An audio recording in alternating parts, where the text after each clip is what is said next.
This place has the best congee I have ever had. Let me show you everything I ate at congee in Diamond Bar, California. This is a Hong Kong style restaurant, and of course you gotta have some of that Hong Kong milk tea, which they made it super delicious.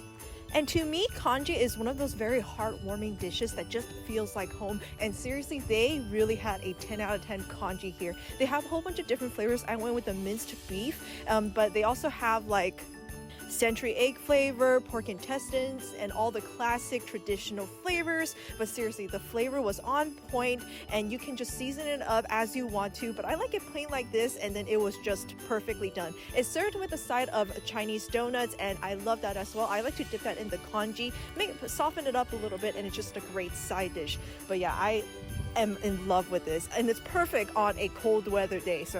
And it makes a great breakfast. It was a little bit too hot though. They serve it in a really cool pot so that the congee stays warm, because you don't want to eat a cold congee, trust me. A whole hot congee and it burns your mouth, that's when it tastes the best. Then I tried out some of the other dishes as well, and Hong Kong seriously makes the best wonton ever. Like I stopped by at the Hong Kong airport once, and I cannot forget how good their wonton noodles were. And these shrimp wonton noodles were so massive and plump and juicy here, and it was so full of flavor actually. It had a great gingery flavor, and it was just melting with juice in my mouth. They serve it with the side of a sauce that you can dip it in, and the noodles was like super thin and really delicious.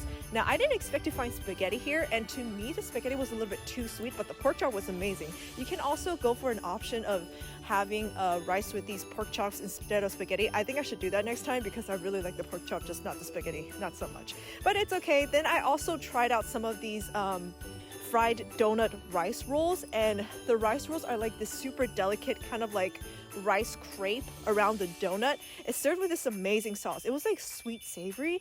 I'm not sure exactly what it was, but I really like the dipping sauce, and usually I don't like the dipping sauce so much, but it gave it a great flavor balance to everything. Otherwise the donut rice roll on its own is a tad bit plain.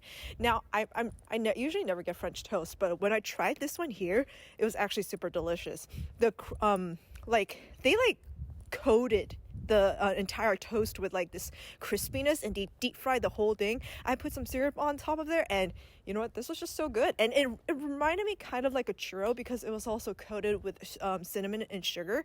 And even if you're not that big of a fan of Asian breakfast, definitely try this French toast out here, because this is some of the best French toasts I've ever had, and I never would have expected it. Also, another thing is I also had some Tia Guanyin tea here, and I was surprised to find that, because Tia Guanyin is a very special type of Chinese tea I don't find everywhere, and it has a very strong oolong flavor, so I really enjoyed that tea. But yeah, check this place out and let them know I sent you. And if you guys want to see the full YouTube video, check out youtube.com/RainaHuang.